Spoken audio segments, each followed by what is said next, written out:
కర్నూలు జిల్లా చిన్నటేకూరు జాతీయ రహదారిపై జరిగిన ఘోర అగ్ని ప్రమాదంలో 19 మంది మృతి చెందారు. వి కావేరీ ట్రావెల్స్ కు చెందిన ప్రైవేటు బస్సు బైకును ఢీకొనడంతో మంటలు చెలరేగి భారీ ప్రమాదం చోటు చేసుకుంది. ఇక ప్రమాదానికి బైక్ నే కారణమని పోలీసులు నిర్ధారించారు.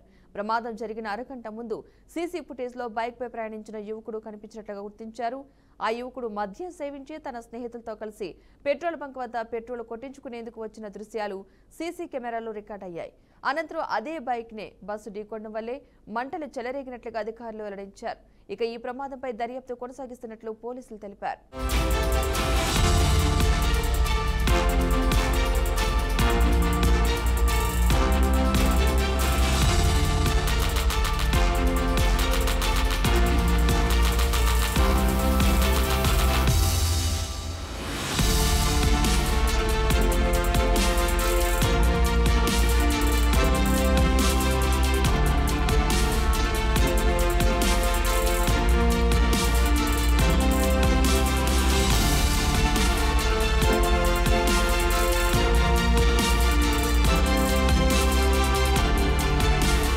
కర్నూలు జిల్లా చిన్నటేకూరు జాతీయ రహదారిపై జరిగిన ఘోర అగ్ని ప్రమాదంలో 19 మంది మృతి చెందారు. వి కావేరీ ట్రావెల్స్ కి చెందిన ప్రైవేటు బస్సు బైకును ఢీకొనడంతో మంటలు చెలరేగి భారీ ప్రమాదం అయితే చోటు చేసుకుంది. ఈ ప్రమాదానికి బైకే కారణమని పోలీసులు నిర్ధారించారు. ప్రమాదం జరిగిన అరగంట ముందు యువకుడి సీసీ ఫుటేజ్ దృశ్యాలైతే వెలుగులోకి వచ్చాయి. బైక్ పై ప్రయాణించిన యువకుడు కనిపించినట్లుగా పోలీసులు గుర్తించారు.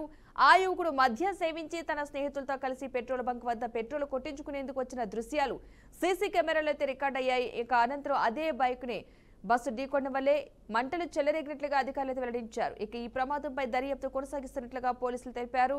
ఇక ఇదే అంశానికి సంబంధించిన పూర్తి సమాచారాన్ని మా ప్రతినిధి సుధీర్ అందిస్తారు. సుధీర్, చెప్పండి.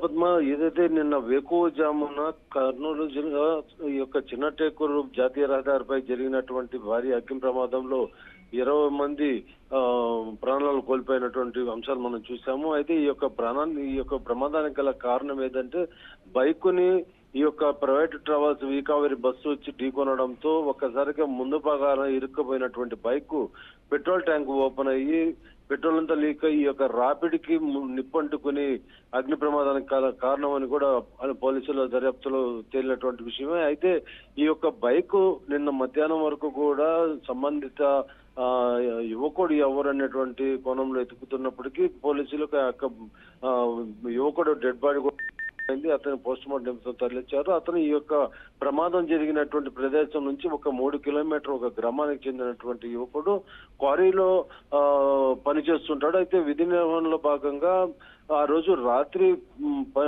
తన విధి ముగించుకుని తన స్నేహితులతో పాటు మద్యం సేవించి మనం చూస్తున్నాం సీసీ ఫుటేజ్ రికార్డులో ఈ యొక్క ప్రమాదం జరిగినటువంటి దాదాపు ఒక 2 కిలోమీటర్ దూరంలో ఈ యొక్క పెట్రోల్ బంక్ వద్ద 2:22 పెట్రోల్ కోసం అక్కడికి వచ్చారు. మన సీసీ ఫుటేజ్ లో టైమింగ్ తో పాటు చూస్తున్నాము.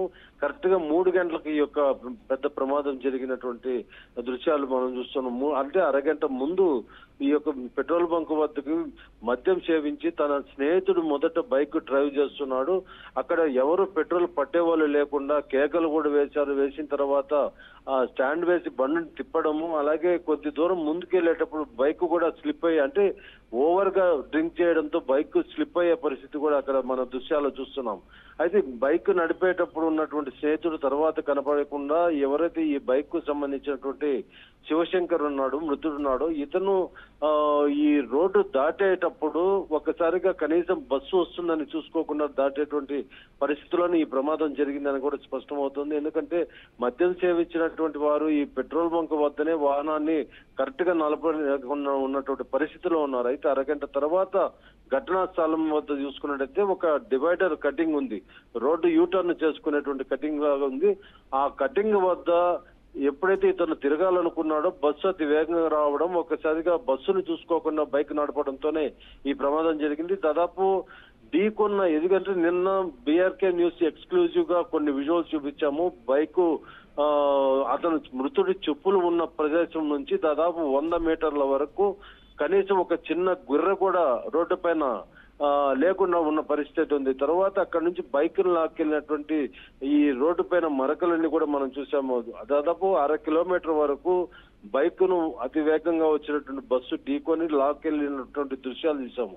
ఎప్పుడైతే ఢీకొనిందో ఆ టైంకి ఆ బైక్ నడుపుతున్నటువంటి శివశంకరు ఆన్ ద స్పాట్ లోనే పక్కన ఉన్నటువంటి ఒక పల్ల ప్రాంతంలో పడి చనిపోయినటువంటి పరిస్థితి ఉంది. బైక్ ఒక్కసారిగా యూటర్న్ చేస్తుంటుంది కాబట్టి మనం బైక్ ఈ యొక్క ఢీకొనడంతో ముందర భాగాన బంపర్ కింద బైక్ ఇరుక్కుపోవడంతోనే బస్సు దాదాపు 500 మీటర్ల పైనే లాక్కెళ్ళినటువంటి సన్నివేశాలు కూడా అక్కడ మనం చూసాం. ప్రధానమైనటువంటి కారణము బైక్, అలాగే ఇతను ఎవరు అనేటువంటి కోణంలో ఎతికినప్పటికీ క్వారీలో పనిచేస్తున్నటువంటి ఒక యువకుడు అని తెలుసుకుని ఆ పక్కనే ఉన్నటువంటి గ్రామం కూడా తెలిసింది.